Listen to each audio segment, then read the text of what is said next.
सूरह यासीन कहती है कि जो मुझे सुबह तिलावत कर लेगा शाम तक मैं उसकी हिफाजत करूंगी। आयतल कुर्सी कहती है जो रात में मुझे 3 मर्तबा पढ़ लेगा वो नींद की आगोश में चला जाए, पूरी रात में उसकी हिफाजत करती रहूं।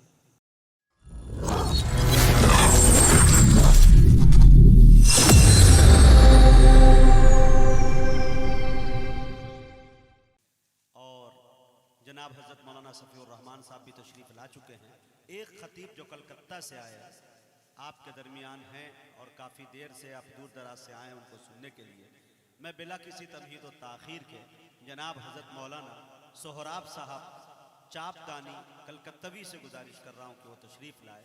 और मैं इसलिए शायरों का सहारा नहीं ले रहा हूँ कि वो सना खानी भी कर लेते हैं, नात खानी भी कर लेते हैं, अगर त्यौहारा के लोग मर जाएँ तो वो कुरान खानी भी कर लेते हैं।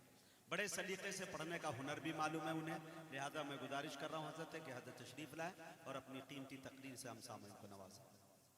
अल्हम्दुलिल्लाह अल्हम्दुलिल्लाह नहमदुहु व नस्तईनुहु व नस्तगफिरुहु व नुमिनु बिही व नतवक्कलु अलैहि व नऊज़ु बिल्लाहि मिन शुरूरि अनफुसिना व मिन सय्यिआति अअमालिना मन यहदिहिल्लाहु फला मुदिल्ल लहु वमन युद्लिलहु फला हादिय लहु वनशहदु अल्ला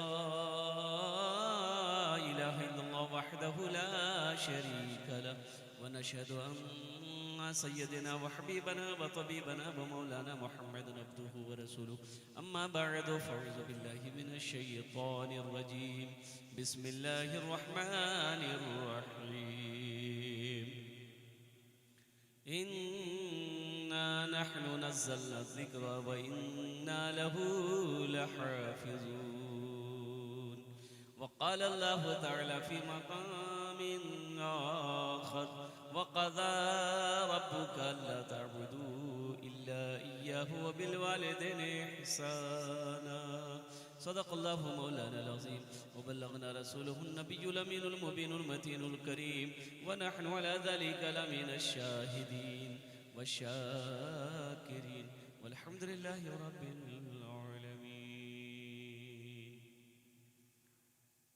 स्टेज থেকে বসে আসে আমার বিদ্যমান উলামা ইকরাম, তারপরে নকিবে হিন্দুস্তান পিন্ডাল থেকে বসে আসে আমার দাদা ভাইরা, আমার ছেলে, পর্দাতে বসে আসে আমার মা বোন, আমি সবাইকে সালাম করছি, আসসালামু আলাইকুম ওয়া রাহমাতুল্লাহি ওয়া বারাকাতুহু।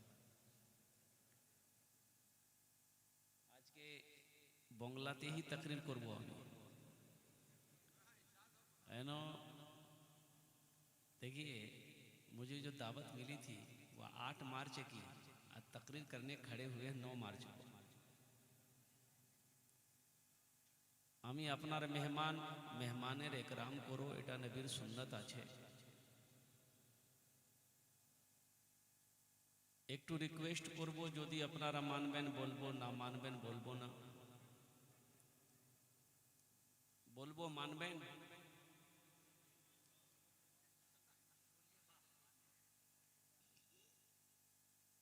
मौजूद सामने किराम, अल्लाह पाक का बहुत बड़ा करम है, एहसान है कि आपके सामने मैं खड़ा हूँ। ये हमारे नकीब हिंदुस्तान हज़रत मौलाना कारी मुजाहिद हुसैन हबीबी साहब दामत बरकातुहुम इनका हुक्म हुआ। हज़रत अल्लामा मौलाना काजी इमरान साहब सदर जलसा मद्दज़िल्लहुल आली दामत बरकातुहुम ने जो तकरीर की, मैं समझता हूँ उस तकरीर के बाद मज़ीद किसी तकरीर की ज़रूरत नहीं है। आज हम बहुत पीछे हैं, हमें आगे बढ़ना होगा।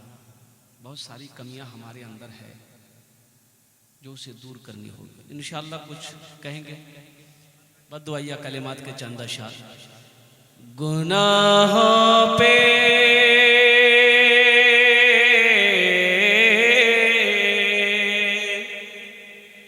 गुनाहों पे हूँ शर्मिंदा, इलाही दरगुजर कर दे। गुनाहों पे हूँ शर्मिंदा, इलाही दरगुजर कर दे। बड़ा मुजरिम हूँ मैं तेरा इलाही, दरगुजर कर दे। बड़ा मुजरिम हूँ मैं तेरा इलाही, दरगुजर कर दे। खता कोई नहीं छोड़ी, कभी सियां नहीं छोड़ा। खता कोई नहीं छोड़ी, कभी सियां नहीं छोड़ा। बस अब करता हूँ मैं तौबा इलाही, दरगुजर कर दे। बड़ा मुजरिम हूँ मैं तेरा इलाही, दरगुजर कर दे। आमीन बोले दो। खिलौना हाथ का पुने बना रखा है शैतान ने। खिलौना हाथ का पुने बना रखा है शैतान ने। बना ले अपना तू बंदा इलाही, दरगुजर कर दे। बड़ा मुजरिम हूँ मैं तेरा इलाही, दरगुजर कर दे। गुनाहों पे हूँ शर्मिंदा इलाही, दरगुजर कर दे। इंशाल्लाह तौबा करके उठेंगे। इंशाल्लाह कितने लोग तैयार हैं? इंशाल्लाह तौबा करके उठेंगे इंशाल्लाह। अल्लाह का कुरान कहता है या अय्युहल्लज़ीना आमनू तूबू इलल्लाहि तौबतन नसूहा। कबूलियत की घड़ी है। अब बड़ा मुबारक महीना है शाबानुल मुअज़्ज़म का महीना। अभी तो एक रात गुजरी है हलवे की रात। खूब हलवा खवाएंगे क्यों? हाँ, और हकीकत में लोग इस रात को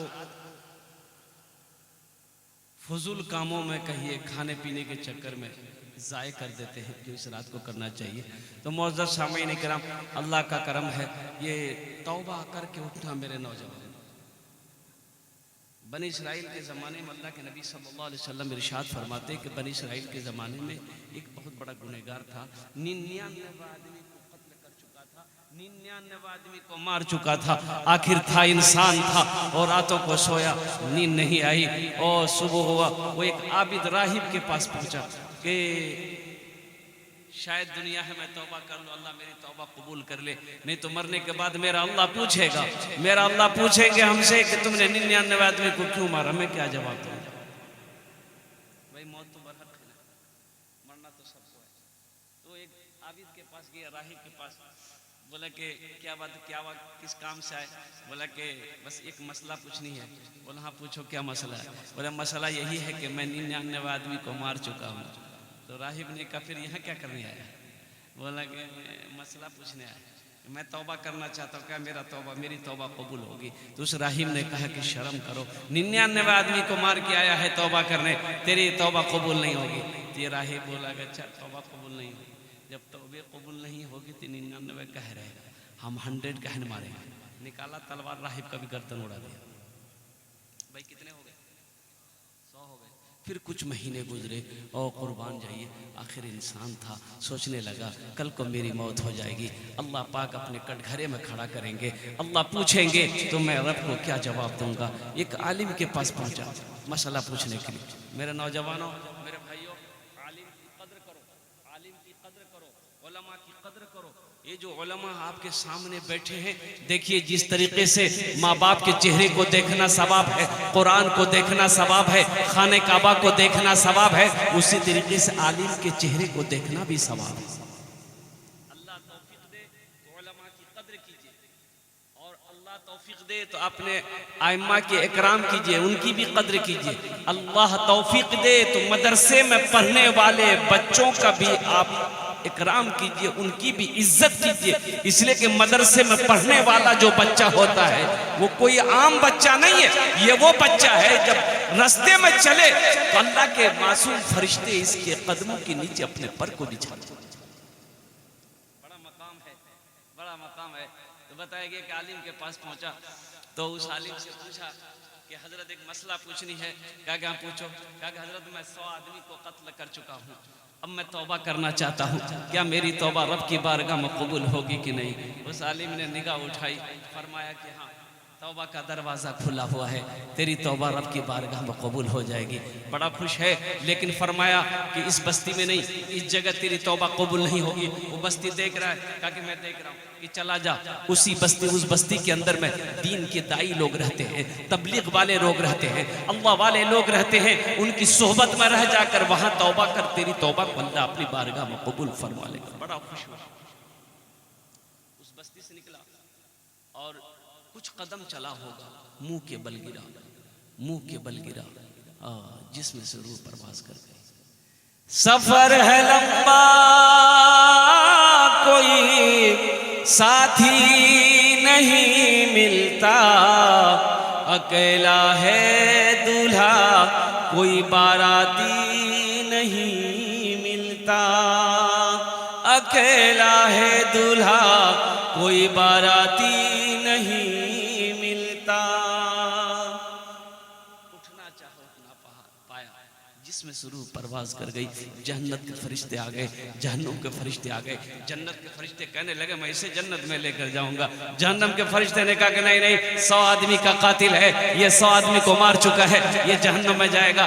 जन्नत के फरिश्ते कहने लगे ये 100 आदमी का कातिल जरूर है, लेकिन ये तौबा करने जा रहा था, तौबा का इरादा कर चुका था। अल्लाह ने तीसरे फरिश्ते को भेजा कि जाके उन दोनों से कहो आपस में बहस ना करे, जमीन को मापे। जिस बस्ती से निकला है, जिस बस्ती से निकला है, अगर उसका जिस्म अगर इस बस्ती के करीब है वो जहन्नम में जाएगा। जो बस्ती तौबा करने जा रहा था, अगर उसके जिस्म से वो बस्ती करीब है वो जन्नत में जाएगा। अभी तो इस बस्ती से निकला ही था, अभी तो इस बस्ती से निकला ही था, कुछ कदम चले होंगे, ये बस्ती तो करीब थी, ये गांव करीब था, लेकिन कुर्बान जाओ अल्लाह अकबर कबीरा। फरिश्ते जब जमीन को नापना शुरू किए तो जो बस्ती दूर थी, अल्लाह ने जमीन को हुक्म दिया, ए जमीन सिमट जा, सुकड़ जा, मेरा बंदा तौबा करने जा रहा था, मेरी बारगाह में आ रहा था, इसलिए सिमट जा ताकि मैं अपने बंदे को जन्नत के अंदर में दाखिल करूं। इसलिए मेरे बच्चों, गुनाहों से बचो। ये जो मोबाइल है ना, ये बड़े काम की चीज, लेकिन इसका गलत इस्तेमाल, बस यूं समझ लीजिए इसका कलम हमेशा चलता रहेगा। वइन्ना अलैकुम लहाफिज़ीन किरामन कातिबीन। तुम क्या देखते हो, तुम क्या समझते हो, मुझे कोई नहीं देख रहा, कोई नहीं देख रहा? बोले हजरत कोई नहीं देखा, गली में कोई नहीं था, इधर भी सन्नाटा, इधर भी सन्नाटा, कोई नहीं था। अल्लाह का बंदा, कोई नहीं था। ये जो कंधे पे फरिश्ते 24 घंटा 24 आवर से जो ड्यूटी करते हैं, ये है कि नहीं भाई, ये है कि नहीं? अभी यकीन, ये तो यकीन करो मेरे नौजवानों, अरे दुनिया की कोई मखलूक देखे या ना देखे, मेरा अल्लाह तो देख रहा है,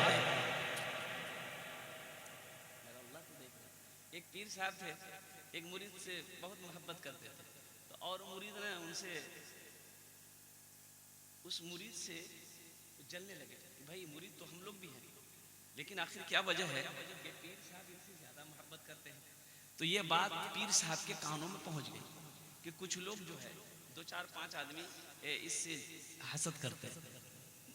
तो पीर साहब ने कहा अच्छा ठीक है, समझा देंगे हम उन लोगों को। 5-6 मुर्गा पीर साहब मंगवाए, और जो लोग जलने वाले थे ना, उनको भी बुलाया, बोला इधर आया, और जिससे मोहब्बत करते थे उसे ही बुलाया, बोला बैठ, एक काम करना। तो मुरीदों ने कहा हजरत क्या काम है फरमाए। तो पीर साहब ने कहा कि एक मुर्गा उठाओ, छुरी लो, ऐसे जिबा करके ले आओ, ऐसी जगह जिबा करना जहां कोई ना देखे। तो एक मुरीद बोला अल्लाह हजरत, इसमें तो हम माहिर हैं, देखेगा कैसे कोई। अब वो गया 5 मिनट के अंदर में ज़िबा करके लेके चले। पीर साहब बोले कोई देखा? बोला कैसे देखता है? हम गए घर में घुसे, दरवाजा खिड़की लगाए, वहीं चाकू मारे जब अगर लेके चले, कोई नहीं देखा। दूसरे को बोला तुम जाओ, तुम्हारे लिए भी वही शर्त है, कोई देखे नहीं। वो दूसरा मुरीद उठाया मुर्गा को, छोड़ी लिया, चला गया। वो भी 5 मिनट के बाद ज़िबा करके लाया। तो पीर साहब ने पूछा तुम्हें किसी ने देखा? बोला हजरत हमको कैसे कोई देखता है, एक गड्ढा है, गड्ढे में कूद गए, वहीं छुरी फेर दिए। बोला बहुत अच्छा किया। तीसरे को दिया, तुम भी जाओ। वो भी गया, वो भी ज़िबा करके ले आया। अब जो जिससे मोहब्बत करते थे पीर साहब, उसको दिए कि बाबू एक मुर्गा तुम भी लेकर जाओ और चाकू लेकर जाओ, और तुम्हारे लिए भी वही शर्त है कि ऐसी जगह ज़िबा करना जहां कोई ना देखे। ये गया, 5 मिनट हो गया, आधा घंटा हो गया, 40 मिनट हो गया, 1 घंटा हो गया, अभी तक पता नहीं। तो और सब मुरीद कहने लगे पीर साहब से, देख लो एक रेस तो मोहब्बत करे जाओ, 1 नंबर का बुधवा अकल ने जब 1 घंटा हो गया, अभी तक पते नहीं। हम लोगों को देखे गए मारे चल।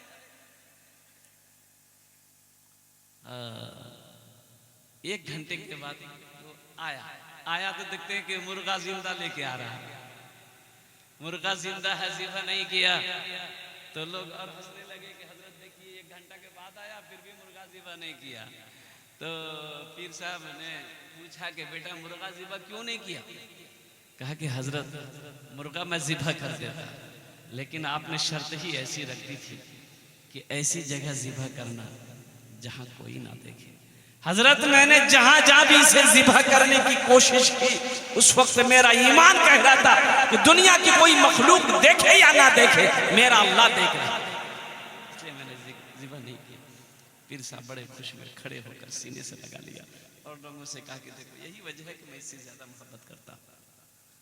मेरे नौजवानों, ये मोबाइल बड़े फायदे की चीज है। अभी हजरत फरमा रहे थे मोबाइल के बारे में, और हमारी बेटियों के बारे में। क्या जरूरत है हमारी बेटियों को मोबाइल देने की? उनको क्या जरूरत है? हमारी बच्चियां खराब होती चली जा रही। हजरत ने सही फरमाया, कई लाख मुस्लिम बच्चियां मुर्तद हो चुकी, गैर मुस्लिम लड़कों के साथ में फरार हो चुकी है, और उसका रिजल्ट लास्ट में। अजी मोबाइल को इजाद किसने किया था? बिल ग्राम ने इजाद किया था टेलीफोन को। बहुत सारे नौजवान पढ़े, साइंस में, ज्योग्राफी में पढ़े होंगे। उन्होंने जब फोन को इजाद किया ना, तो पहले तो टेलीफोन था, तार वाला, अभी मोबाइल आया।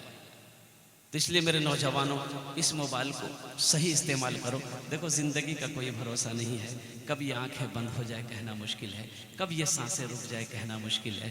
ना जाने कितने नौजवान इस दुनिया से चले गए। पहलवान चला गया, बादशाह चला गया, अल्लाह अकबर कबीरा। अभी देखिए कि ये 3 नौजवान, आपका ये पूर्णिया का खुशकीबाग 0 माइल का पूर्णिया का 3 नौजवान।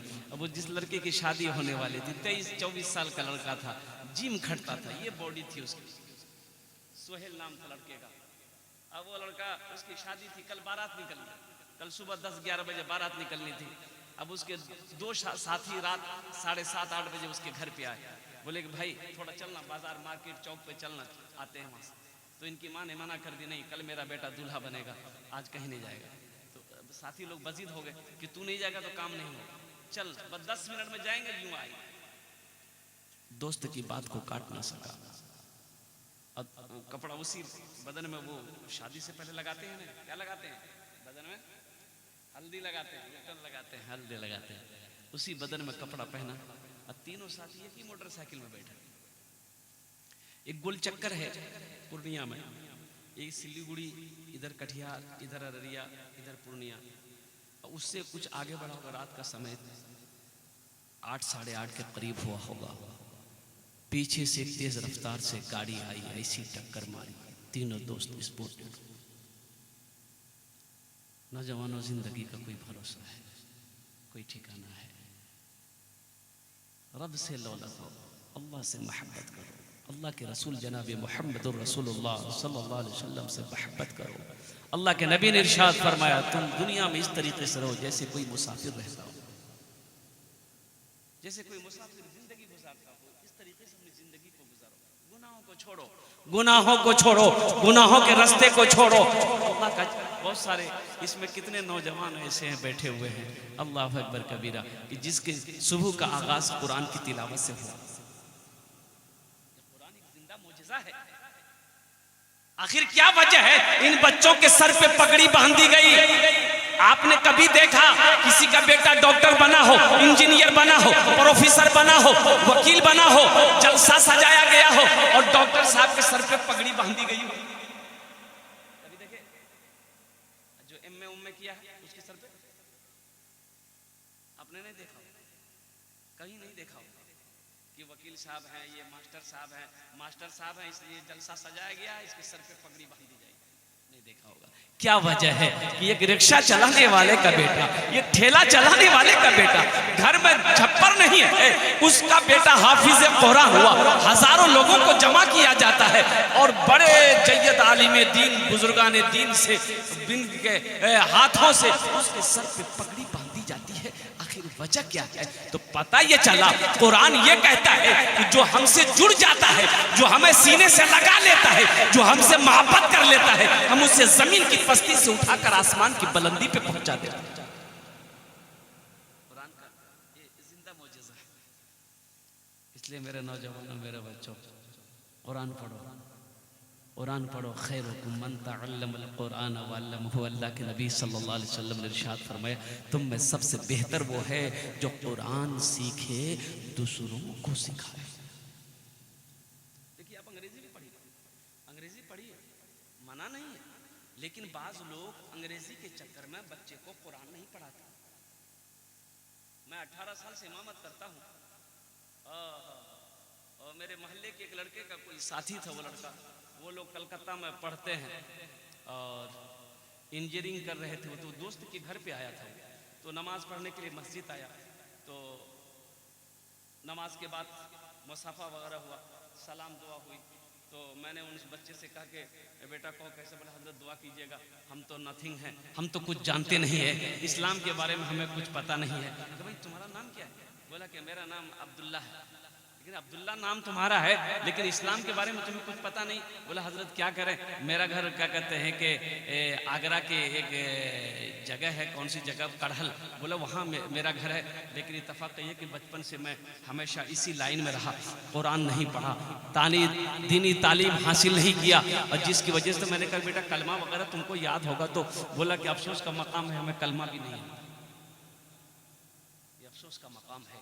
इसलिए अपने बच्चों को कुरान पढ़ाइए, अपने बच्चों को कुरान पढ़ाइए, दीनी तालीम दिए। अंग्रेजी पढ़ाइए शौक से। पहले बच्चा, देखिए छोटा बच्चा है, पहले उसे कुरान पढ़ा दिया, हाफिज बना दिया, अल्हम्दुलिल्लाह, अल्लाह तौफीक दे तो हाफिज बना दिए, नहीं तो कुरान तो जरूर उसको पढ़ाइए। फिर आप दुनियावी तालीम है स्कूल में डालें, कॉलेज में डालें, जहां डालना है डालें, लेकिन अब तो मैं तो कहता हूं कि हर आदमी को इस लायक होना चाहिए, इतना इल्म उसको होना चाहिए कि जब उसका बाप मर जाए तो बेटा खुद बाप की जनाजे की नमाज पढ़े।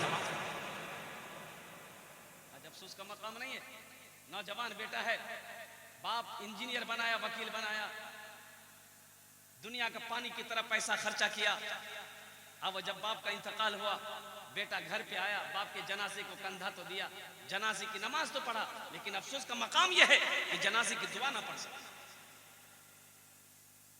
ये अफसोस नहीं तो क्या है? वो माँ जो 9 महीना अपने शिकम में रखी है, वो माँ जिसके कदमों के नीचे जन्नत है, वो माँ जो 2 साल तक अपना खून पिलाई है, वो माँ जो उंगली पकड़ कर चलना सिखाई है, कुर्बान वो माँ मर गई, उस माँ के जनाजे की नमाज पढ़ा, लेकिन माँ के लिए दुआ न कर सका। ये कब सीखोगे? इसलिए हमारे अकाबिर ने 2 जलसे खोले, 2 मदरसे खोले। एक तो मदरसे है, ये मकतब है, मदरसे है, और दूसरा मदरसा तबलीग का मदरसा। वक्त निकालो, अल्लाह तौफीक दे, वक्त लगाओ, 40 दिन लगाओ, 4 महीने लगाओ, साल भर लगाओ, सीखने का मौका मिले। नमाज पढ़ना फर्ज है, कुरान पढ़ना क्या है? सुन्नत है। बोलो भाई, कुरान पढ़ना फर्ज है ना, तो पहले कुरान पढ़ो ना, पहले कुरान पढ़ो, कुरान पढ़ना फर्ज है।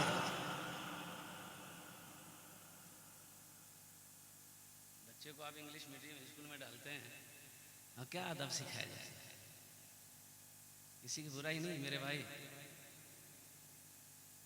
ए माँ माँ बाप का मकाम क्या है ये कौन बताएगा? कुरान का, कुरान ना बताएगा माँ बाप का मकाम क्या है, कुरान। आज हम शिकायत करते हैं मेरा बेटा कहना नहीं मानता है, मेरा बेटा नाफरमान है, मेरा बेटा मेरी बातों को नहीं मानता है। अरे इसमें कमी सिर्फ बेटे की नहीं है, कहीं ना कहीं मेरी भी कमी रही होगी जो मेरा बेटा आज मेरी बात नहीं मान रहा। हमने बेटे को कुरान पढ़ाया ना, अल्लाह का कुरान कहता है वक़दा रब्बुका अल्ला ताबुदू इल्ला इय्याहु व बिल वालिदैनि इहसाना इम्मा यबलुगन्ना इंदकल किबरा अहदुहुमा औ किलाहुमा फला तकुल लहुमा उफ़्फिन वला तनहरहुमा व कुल लहुमा क़ौलन करीमा वख़्फ़िज़ लहुमा जनाह ज़ुल्लि मिनर रहमति व क़ुल रब्बि रहमहुमा कमा रब्बियानी सग़ीरा। अच्छा देखिएगा, आज तक आप लोग पढ़े लिखे लोग यहाँ पर बैठे हुए, आज तक किसी मौलाना को या हाफिज को माँ बाप का नाफरमान होते हुए देखे आप? आपकी नजरों में नहीं देखे। आपने कभी नहीं देखा होगा कि जिसका बेटा आलिम हो वो अपने माँ बाप से दूरी बना के रखा हो या माँ बाप का नाफरमान हो। आपने कभी नहीं देखा हो, कहीं नहीं देखा हो। इसलिए उसे मदरसे में पढ़ाया गया है, मदरसे में उसे पिलाया गया है, मदरसे में उसे समझाया गया है कि माँ बाप का मकाम क्या है। तो माँ बाप का मकाम ये कुरान में बताएगा। ये मदरसों में सिखाए जाते हैं, कॉलेज और यूनिवर्सिटी में सिखाए नहीं जाते। कॉलेज और यूनिवर्सिटी में नहीं सिखाए जाते। एक आदमी बताया कि मौलाना सज्जाद नोमानी साहब दामद बरकातहू फरमाते हैं कि एक नौजवान को बाप ने बड़ी मेहनत से पढ़ाया और लड़का बड़ा बड़ा अफसर बन गया, सऊदी अरब चला गया और सऊदी अरब से वो लड़का फिर घर आया तो एक ही बेटा था बाप का, एकलौता बेटा था।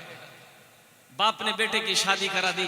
माँ बोली कि मैं अब कमजोर हो चुकी हूँ, घर के काम मुझसे हो नहीं पाते हैं, बहू आ जाएगी घर में तो मुझे थोड़ा थोड़ा आराम मिल जाएगा। बेटे की शादी करवा दी। ओह, शादी के बाद बेटा ने 2 वीजे मंगाए सऊदी अरब से। माँ को पता चल गया कि मेरा बेटा जा तो जा रहा है लेकिन बहू को भी साथ लेके जा रहा है। तो माँ ने कही कि बेटा तू चला जाएगा और तू अब साथ अपने साथ अपनी बीवी को भी लेकर जाएगा तो हम लोग को देखभाल कौन करेगा? तो बेटे ने कहा कि अम्मी जान कुछ भी हो, मैं अकेले नहीं रह सकता, फिर ये अकेली यहाँ नहीं रह पाएगी, ये मेरे साथ ही रहेगी। ना माँ की सुना ना बाप की सुना, अपनी बीवी को लिया सऊदी अरब चला गया। कुर्बान जाओ, माँ बाप को नाराज करके चला गया। 14 साल का अरसा गुजर गया, माँ बाप से कोई राब्ता नहीं। 14 साल के अंदर में 12 हज की। कितने हज के बोली? खाने काबा के पास में बैठकर ज़ारो कतार रो रहा था। किसी ने पीछे से हाथ कंधे पे रखी, नजर घुमा के देखा, बहुत बड़े अल्लाह वाले थे। कहा कि बेटा कौन सा गुनाह किया है जिस तरीके ज़ारो कतार रो रहे? तो नौजवान ने कहा कि हजरत ये मेरा 12वां हज है। न जाने ऐसा लगता है कि जब भी यहाँ पर अल्लाह की इबादत करना चाहता हूँ ऐसा लगता है दिल पर किसी ने ताला लगा दिया है। तो अल्लाह वाले थे, उन्होंने कहा कि लगता है तुमने किसी का दिल दुखाया है। तेरी माँ है, तेरी माँ है, बाप है। तो नौजवान ने कहा कि हाँ माँ बाप तो मेरे हैं, लेकिन वो किस हालत में ये हमें इल्म नहीं है। 14 साल हो गए माँ को देखे हुए, बाप को देखे। तो सल्लल्लाहु वाले ने कहा फिर यहाँ बैठ के क्या कर रहा है? जा अपने घर जा, अपने रूठे हुए माँ बाप को राजी कर ले, अल्लाह तेरे दिल के ताले को खोल दे। ये नौजवान वहां से टिकट बनाया, घर आया। 14 साल का अरसा हो गया था। जिस गांव में उसका घर था, तो गांव में देखिए लोग बिल्डिंग बना लिए हैं। अब उसका घर किस जगह है पता नहीं लग रहा है। गांव से बाहर देखे एक बूढ़े मियाँ घास काट रहे थे बैठ के, तो सोचा कि इनसे पूछ लेता हूँ, मेरा घर का पता बता देगा। तो बूढ़े मियाँ से पूछे कि अपना अब्बा का नाम लिया कि चचा ये अब्दुल्ला साहब का घर कौन सा है? तो बूढ़े मियाँ नीचे से ऊपर तक देखा, फरमाया कि बेटा अब्दुल्ला साहब अब तो इस बेचारे इस दुनिया में नहीं रहे, उनका इंतकाल हुआ। कैसे इंतकाल हुआ? तो उसका एकलौता बेटा था, एक ही बेटा था। बड़ी धूमधाम से बेटे की शादी कराई, पढ़ा लिखा कर बेटा को अफसर बनाया, लेकिन वही बेटा बाप को छोड़कर चला गया। बेटे के गम में बेचारे रोते रोते इस दुनिया से चले। लड़का हजारों पता रोने लगा, तो फिर पूछा कि उसकी बीवी का क्या बना? बोला वो उसकी बीवी बेचारी वो दूसरे के घर में बेचारी विवाह हो गई, काम करती थी, खाती थी। अब तो सुनने में आया कि फालिज मार दिया, बिस्तर पे पड़ी रहती है, आंखों की रोशनी भी खत्म हो चुकी है। बस हमेशा यही बोलती रहती है, रब की बारगाह में दुआ मांगती रहती है कि या अल्लाह उस वक्त तक मेरी मौत ना हो जब तक मैं अपने बेटे को अपनी आंखों से देख लूं। ना जाने कौन नालायक बेटा है उसका, माँ बाप को छोड़कर चला गया। ये नौजवान ने कहा कि बाबा मैं ही नालायक बेटा। घर गया, आंगन में देखा चारपाई पे ज़ईफ़ा लेटी हुई है, कदम के आहट से आवाज देती है, मेरे आंगन में कौन है? तो रस्ते कांपते हुए नौजवान कहता है कि माँ तेरा गुनहगार बेटा है। तो माँ कहती है बेटा दूर क्यों है, मेरे करीब आ जा, तेरी याद में मेरी आंखों की रोशनी खत्म हो गई, मैं तुझे देख तो नहीं सकता हूं, छू तो सकता हूं, मेरे सीने से लग जा ताकि मेरे कलेजे को ठंडक मिल जाए। ये कौन बताएगा? ये कुरान बताएगा। ये मदरसे में पढ़ाए जाते हैं, ये मदरसे में सिखाए जाते हैं, कॉलेज और यूनिवर्सिटी में ये सिखाए नहीं जाते। इसलिए मेरे भाइयों अपने बच्चों को कुरान पढ़ाओ, अपने बच्चों को कुरान सिखाओ। खुद मुझे आप आजमा के देख लीजिए, ये कुरान को अगर आप पढ़ना चाहिएगा ना सच्ची मोहब्बत के साथ, इंशाअल्लाह अगर आप 10 से 15 मिनट रोजाना मदरसा तजवीजुल कुरान में टाइम दे दिए, आप हिसाब से इमाम से कारी साहब से कहिए कि हजरत बस 10 मिनट 15 मिनट हमको पढ़ा दो, हफ्ता में 3 दिन निकालो, हफ्ता में 3 दिन निकालो, 15 से 20 मिनट बैठ जाओ, इंशाअल्लाह सच्ची अगर कुरान से मोहब्बत होगी तो इंशाअल्लाह 6 महीने नहीं गुजरेंगे कुरान पढ़ना सीख जाएंगे। कुरान तो जिंदा मौजूज़ा है। कुरान तो कहता है जो हमसे मोहब्बत करता है, जो मुझसे मोहब्बत करता है, जो हमें सीने से लगाता है, हम उसे जमीन की पस्ती से उठाकर आसमान की बुलंदी पे पहुंचा देते हैं।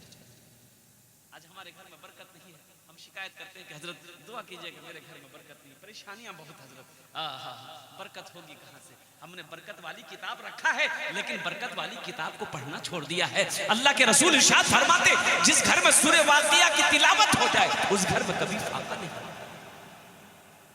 जिस घर में सूरह वाक़िया की तिलावत हो जाए उस घर में कभी फाका नहीं होता। तो मेरे भाइयों मेरे नौजवानों सूरह कुरान की तिलावत करो अपनी जिंदगी। अच्छा सूरह यासीन कहती है कि जो मुझे सुबह तिलावत कर लेगा शाम तक मैं उसकी हिफाजत करूंगी। आयतल कुर्सी कहती है जो रात में मुझे 3 मर्तबा पढ़ लेगा वो नींद की आगोश में चला जाए, पूरी रात में उसकी हिफाजत करती रहूं। अफसोस का मकाम है मेरे भाइयों और नौजवानों, बहुत सारे नौजवान जनाजे की नमाज पढ़ते हैं। ये तो हमारे बच्चों को मदरसे में सिखाया जाता है तालीम क्या है, दीन क्या है, नमाज क्या है, रोज़ा क्या है, जो एक मुसलमान के लिए जानना और इल्म रखना बहुत ही ज़रूरी है। और वक्त की किल्लत है और आप लोग भी ज़्यादा ताख़िर हो गई है, वक्त ज़्यादा हो गया है अल्हम्दुलिल्लाह। तो आखिरी बात बताकर जनाजे की नमाज पढ़नी, देखो कितना आसान है ये नमाज। हमने सीखने की कभी कोशिश नहीं की, सीखने की कोशिश करेंगे तो इंशाअल्लाह सीख जाएंगे। हमने सीखने की कोशिश नहीं की। जनाजे की नमाज जायद 4 तकबीरें, कितनी तकबीरें जायद है? 4। अच्छा देखिएगा बहुत सारे नौजवान नमाज पढ़ते जनाजे की, हालांकि इसमें हाथ उठाने वाला नहीं है, हाथ उठाना नहीं है, वो तो हाथ उठाते ईद उल अज़हा ईद उल फित्र की नमाज में हाथ उठाना है, छोड़ना है, फिर उठाना है, फिर छोड़ना है, फिर बांधना है। बहुत सारे नौजवान तो ईद का कपड़ा बड़ा रायमंड कंपनी का खरीद लेता है लेकिन नमाज का तरीका मालूम नहीं। मतलब बात सही गलत है, लेकिन बेचारा वो भी नमाज पढ़ना ही है तो नमाज कैसे पढ़ेगा? तो पड़ोसी को देख के नमाज पढ़ लेता है। तुम उठेलोगी हो? कब उठाना है, कब बांधना है, कब छोड़ना है ये पता नहीं। सीखो मेरे भाई, कब सीखो? तुम नहीं सीखो तो अपने बच्चों को क्या सिखाओ? जनाजे की नमाज नियत करता हूं मैं नमाज जनाजा की फर्ज किफाया जायद 4 तकबीरों के पीछे इस इमाम के वास्ते अल्लाह ताला के दुआ इस मैयत के रुख मेरा काबा शरीफ अल्लाह। पहली तकबीर हो गई, अब क्या पढ़ेंगे भाई? बोलो अल्लाह बाद, बोलो भाई क्या पढ़ोगे? बोलो सना पढ़ो तो जरा सा। अरे भाई पढ़ो, सना याद है तो पढ़ो ना भाई। सुब्हानकल्लाहुम्मा व बिहम्दिका व तबारक अस्मुका व तआला जद्दुका व जल्ल सनाउका व ला इलाहा गैरुक अल्लाहु अकबर। दूसरी तकबीर हो गई, अब दूसरी तकबीर हुई तो क्या पढ़ेंगे? दुरूद शरीफ पढ़ें। अल्लाहुम्मा सल्ली अला मुहम्मदिन व अला आलि मुहम्मदिन कमा सल्लैता अला इब्राहीम व अला आलि इब्राहीम इन्नका हमीदुम मजीद। अल्लाहुम्मा बारिक अला मुहम्मदिन व अला आलि मुहम्मदिन कमा बारकता अला इब्राहीम व अला आलि इब्राहीम इन्नका हमीदुम मजीद। तीसरी तकबीर हुई, अल्लाहु अकबर।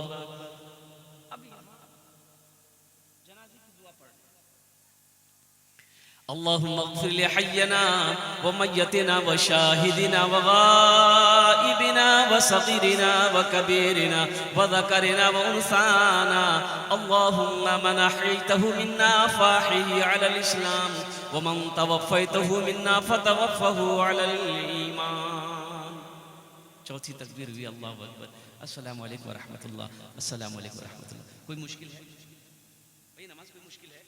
ये दुआ कोई बड़ी दुआ है क्या? नौजवानों, मेरे बच्चों, तुम हिंदी गाने याद कर लेते हो, किताबें देख के तुम दुनिया की बातें याद कर लेते हो, तो जनाजे की दुआ याद नहीं कर सकते, दुआए कुनूत तुम याद नहीं कर सकते, सना तुम याद नहीं कर सकते, ओह अलम तरा कैफ़ से लेके वन्नास तक ये 10 सूरे तुम याद नहीं कर सकते। इंशाअल्लाह वादा है, याद करेंगे इंशाअल्लाह। अभी तो मोबाइल में नेट पर अभी सब पूरा कुरान आ रहा है माशाअल्लाह अल्हम्दुलिल्लाह। हिंदी में भी कुरान आ रहा है, अंग्रेजी में कुरान आ रहा है, अरबी में कुरान तो है ही है। इसलिए मेरे नौजवानों, मेरे बच्चों, कुरान सीखो, कुरान पढ़ो, दूसरों को पढ़ाओ, कुरान सीखो, दूसरों को सिखाओ। खैरुकुम मन तअल्लमल कुरान व अल्लमहु। और अभी बताया गया कि जिन बच्चों के सर पे पगड़ी बांधी गई है, आज इनके सर पे पगड़ी बांधी गई है, कल क़यामत के दिन हशर के मैदान में अल्लाह इसके बाप के सर पे, माँ के सर पे नूरानी ताज सजाएगा, नूरानी ताज सजाएगा। और जानते हैं एक हाफिज कुरान 10 आदमी को जन्नत में लेकर जाएगा। कितने को लेकर जाएगा? बोलो भाई, कितने को लेकर जाएगा? अब वकील साहब कितने को लेकर जाएगा? नहीं, एक हाफिज कुरान 10 आदमी को जन्नत में लेकर जाएगा। अब बाप का क्या कहना, माँ का क्या कहना? तो हशर के मैदान में देखेंगे एक जमात होगी जिसके सर पे ताज ही ताज है। उस ताज के अंदर में रोशनी कितनी होगी? तो हजरत मुआज़ बिन जबल रदी अल्लाह तआला अन्हु जलील क़द्र साहबी हैं, वो फरमाते हैं कि अल्लाह के रसूल ने इरशाद फरमाया कि मुआज़, जानते हो उस ताज के अंदर में कितनी रोशनी होगी? उस ताज के अंदर में इतनी रोशनी होगी कि सूरज की रोशनी उसके सामने फीकी पड़ जाएगी, चमकेगी। तो अहले महशरियों अल्लाह के फरिश्ते से पूछेंगे कि ये कौन है? कोई अंबिया है? अल्लाह के फरिश्ते कहेंगे नहीं, ये अंबिया नहीं। फिर कौन है? ये शुहदा है? ये शुहदा नहीं है। सालेहीन है? नहीं। सिद्दीकीन की जमात में से नहीं। फिर कौन है? तो अल्लाह के फरिश्ते जवाब देंगे, ये वो बाप है जिन्होंने दुनिया के अंदर में अपने बेटे को हाफिज कुरान बनाया। और एक आलिम कितने को लेकर, एक हाफिज कुरान, बात समझ में आ गई, 10 आदमी को जन्नत में लेकर जाएगा। एक आलिम ये दिन कितने को लेकर जाएगा? 400 आदमी को जन्नत में लेकर जाएगा। सुभान अल्लाह बोले दो माशाअल्लाह। 400 आदमी को एक आलिम दिन जन्नत में लेकर जाएगा। लेकिन कुछ लोग क्या कहते हैं कि उलमा को तो, आलिम को, उलमा को, मौलवी साहब को दे। एक नौजवान एक आलिम साहब से कहा कि हजरत एक सवाल का जवाब दे दीजिएगा। हाँ दे देंगे। बोलो क्या सवाल? बोला सोच लिए, अगर जवाब नहीं दे पाए तो 500 टका फाइन लगेगा। फाइन कह लेगा? बोला इसलिए जवाब नहीं दे पाइएगा तो इसलिए फाइन लगेगा। तो हजरत ने कहा कि तुम ही दे देना, अगर हम नहीं दे पाए तुम दे देना। तो नौजवान बोला कि ठीक है, अगर हम नहीं दे पाए तो हम 50 टका देंगे। तो कहा है तुम हमसे 500 लेगा, तुम 50 टका देगा? बोला इसलिए आप आलिम हैं, हम जाहिल हैं। अल्लाह जा ठीक है, सवाल करो, क्या सवाल है? बोला हजरत बताइए वो कौन ऐसी चिड़िया है जो उड़ते समय उसका पैर सर पे चला जाए? हजरत ने सोचा ऐसी कोई चिड़िया नहीं। अरे जब चिड़िया उड़ती है उसका पैर नीचे रहता है, बैलेंस बनाने के लिए चिड़िया उसका सहारा लेती है। बहुत गौर किए, परेशान हो गए, पसीना आ गया। बोले बाबू हमारा मालूम नहीं है। बोले निकालो 500 टका। 500 टका दे दिए। तो हजरत ने बोला बाबू तुम ही बता दो आप। तो 500 टका में से 50 टका हजरत को दे दिया। बोला हमरो पता नहीं वो चिड़िया कौन सी चिड़िया है। इसलिए मेरे बच्चों, नौजवानों, कुरान पढ़ो। खैरुकुम मन तअल्लमल कुरान व अल्लमहु। और तुम में सबसे बेहतर वो है जो कुरान पढ़े, कुरान सीखे, दूसरों को सिखाए, कुरान पढ़े, दूसरों को पढ़ाए। माँ बाप का मकाम जो है वो कुरान बताता है। मदरसे में सिखाए जाते हैं रिश्तों का कैसे, क्या कहते हैं कि एहतराम करना चाहिए, रिश्तों का कैसे पर्दा रखना चाहिए, कुरान बताएगा। ये मदरसे बचाएंगे, इसलिए अपने बच्चों को मदरसे से जोड़िए, खुद जुड़िए। अल्लाह तौफीक दे तो रोजाना 10-5 मिनट मदरसे में आकर बैठिए, इससे रूहानी सुकून आपको मिलेगा, कल्बी सुकून मिलेगा। मदरसा देखिए, मस्जिद अल्लाह का घर है, मस्जिद अल्लाह का घर, मदरसा रसूलुल्लाह का घर। मौलाना सज्जाद नोमानी साहब दामद बरकातहू मदरसा दारुल उलूम नदवतुल उलमा लखनऊ फरमाते हैं कि मेरा बचपना था, मदरसे में पढ़ने आता था तो मेरी माँ रोजाना 2 रुपया मुझे खर्च देती थी मदरसे। तो मदरसे के असर की नमाज पढ़ के जब निकला ना, देखा कि एक अपाहज, एक पैर का अपाहज जो बैठा हुआ था, एक पैर है ही नहीं। तो लोग आ रहे हैं जा रहे हैं, कोई उसकी तरफ ख्याल ही नहीं कर रहा, ध्यान ही नहीं ना, किसी को पैसा दे रहा। ये कहते हैं कि मेरा बचपना था, मैं देखता रहा। तो मगरिब की अजान हुई, वो उठ के चला गया। हम लोग मदरसे चले गए। दूसरे दिन आया, तीसरे दिन देखा तो किसी ने उसकी मदद नहीं करी। तो आप फरमाते हैं कि मैंने फैसला किया अपने दिल में कि मेरी माँ जो रोजाना मुझे 2 रुपया देती है, कल मैं अपनी माँ से 4 रुपए मांग कर लाऊंगा, 2 रुपए अपने खर्च के लिए और 2 रुपए से इस गरीब की मैं मदद कर दूंगा। जब आप मदरसा आने लगे तो माँ से कहते हैं कि अम्मी जान, मुझे आज 2 रुपए नहीं, मुझे 4 रुपए चाहिए। कि बेटा 4 रुपए लेके क्या करेगा? तुझे पता भी है सज्जाद कि ये 2 रुपए मैं कितनी मुश्किल से तेरे लिए इंतजाम करती हूँ। तो बेटा कहता है कि अम्मी जान, मैं ये गरीब को मैंने देखा है, एक पैर के लंगड़े इंसान को मैंने देखा है, अपाहज इंसान को मैंने देखा है, बहुत मजबूर इंसान को मैंने देखा है, उसकी किसी ने मदद नहीं करी। इसलिए मैंने कल फैसला किया था अम्मी जान कि आपसे 2 रुपए ज्यादा लेकर मैं उस गरीब की मैं मदद कर दूंगा। कुर्बान जाओ, बच्चे की इस मोहब्बत को देखते हुए, इस हमदर्दी को देखते हुए माँ के आंखों में आंसू जारी हो गए। माँ अपने आंखों के आंसू को साफ करती है, फरमाती है कि बेटा सज्जाद, पैसे तो तेरे माँ के पास में नहीं है, लेकिन क्या हुआ, ये मेरे हाथों में चांदी के कंगन तो है, ये किस दिन काम आएगा बेटा, ये कंगन किस दिन काम आएगा? ले जा इसे बाजार जाकर बेच दे, जितने पैसे मिले उस गरीब की मदद कर। फरमाते हैं कि मैं उस जेवर को मदरसा लेके गया और अपने उस्ताद को साथ में लेकर मैं बाजार गया और उसको बेचा। जो पैसे मिले मैं इंतजार कर रहा था कि कब असर का वक्त होगा, कब वो गरीब आएगा, कब मैं उसकी मदद करूंगा। और वो वक्त आया जब असर की नमाज पढ़ के मदरसे निकले, देखा बैठा हुआ है। तो बता रहे हैं, फरमा रहे कि मेरी खुशी का ठिकाना नहीं। तो मेरे जेब में जो पैसे थे मैंने निकाले और यूं सामने कर कि बाबा ले लो। तो बाबा कभी पैसे को देखता था, कभी मेरे चेहरे को देखता था। मैंने कहा बाबा ये पैसे आप ही के लिए हैं, मैंने आप ही के लिए लाया है।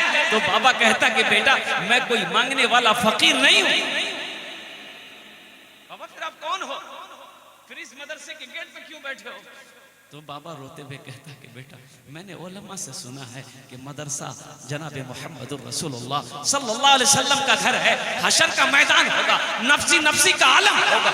ओह अल्लाह के रसूल शिफात फरमाकर जन्नत के अंदर में दाखिल करेंगे। हशर के मैदान में बहुत प्यास लगेगी, 7 समंदर पिला दो प्यास नहीं बुझेगी। हौज़े कौसर पर अल्लाह के नबी तशरीफ फरमा होंगे। हौज़े कौसर का जो एक मर्तबा पानी पी लेगा फिर कभी प्यास नहीं लगेगी। अगर अल्लाह के रसूल ने हशर के मैदान में पूछ लिया कि दुनिया में मेरे मेहमानों की तुमने क्या खिदमत, मदरसे में पढ़ने वाले बच्चे मेहमान रसूल हैं, मदरसे में पढ़ने वाले बच्चे मेहमान रसूल हैं, तो वो कहता है कि दुनिया हशर के मैदान में अगर अल्लाह के रसूल ने पूछ लिया कि मेरे मेहमानों की तुमने क्या खिदमत की, तो बेटा मैं ठहरा गरीब आदमी, मैं रिक्शा चलाकर अपने परिवार की परवरिश करता हूँ। बेटा मेरे पास पैसे नहीं हैं कि तुम लोगों को दावत करके खाना खिला सकूं, कपड़ा खरीद कर पहना सकूं। बेटा अपनी जिंदगी का वक्त का कीमती 1 घंटा टाइम निकाल कर मदरसे के दरवाजे पे इसलिए बैठता हूँ कि तुम लोग आते जाते रहो, तुम लोगों का चेहरे का दीदार कर लिया। हशर के मैदान में अल्लाह के रसूल ने पूछ लिया तो हम कह देंगे या रसूल अल्लाह हम तो गरीब आदमी थे, हम खाना नहीं खिला सके, कपड़ा नहीं पहना सके, बस अपना 1 घंटा वक्त निकाल कर आपके जो मेहमान थे उनके चेहरे का दीदार कर लिया। बड़े अकाबिरों को ये बात पता चली कि बहुत बड़ा मद्दा आशिक आया हुआ है, वो उठ कर आए, सीने से लगाया, अंदर ले गया। इसलिए मेरे भाइयों, मेरे नौजवानों, अल्लाह तौफीक दे तो थोड़ा सा वक्त निकाल कर मदरसे में बैठा करो, उलमाए किराम से मोहब्बत करो, उनकी सोहबत में बैठा करो। इंशाअल्लाह बैठेंगे भाई? कितने लोग तैयार हैं? इंशाअल्लाह, अल्हम्दुलिल्लाह। और खुद कुरान की तिलावत करो मेरे बच्चों। इन्हीं चंद कलिमात के साथ मैं अपनी गुफ्तगू को ही ख़त्म करता हूँ कि अल्लाह तबारक व तआला हमें सुनने से ज़्यादा अमल की तौफीक नफ़ी अता फरमाए। और इसलिए कि आप भी काफ़ी थक चुके हैं, रात भी काफ़ी हो चुकी है। अल्हम्दुलिल्लाह कहने की बहुत सारी बातें थी, हालांकि मैं 1.5-2 घंटा तकरीर करता हूँ, इंशाअल्लाह करता हूँ, लेकिन वक्त की थोड़ी सी तंगी है। अच्छा, निकलना भी बहुत दूर है हमको। हजरत आ गए, हजरत बैठे हुए हैं, काफी वजू हजरत करके आ तशरीफ गए। फरमा, जी। बहुत बड़ी हस्ती तशरीफ फरमा है। ये बेअदबी है कि हजरत की मौजूदगी में क्या कहते हैं वो बैठे रहे और तकलीफ उनको हो और हम लोग तकरीर करते तकरीर सुनते रहे। खुदा अगर जो चाहे तो दीदार होगा, खुलूस व मोहब्बत का इजहार होगा। रही ज़िंदगी तो फिर मुलाकात होगी, हमारी और आपकी कोई बात होगी। और आखिर दावाना अनिल हम्दुलिल्लाहि रब्बिल आलमीन।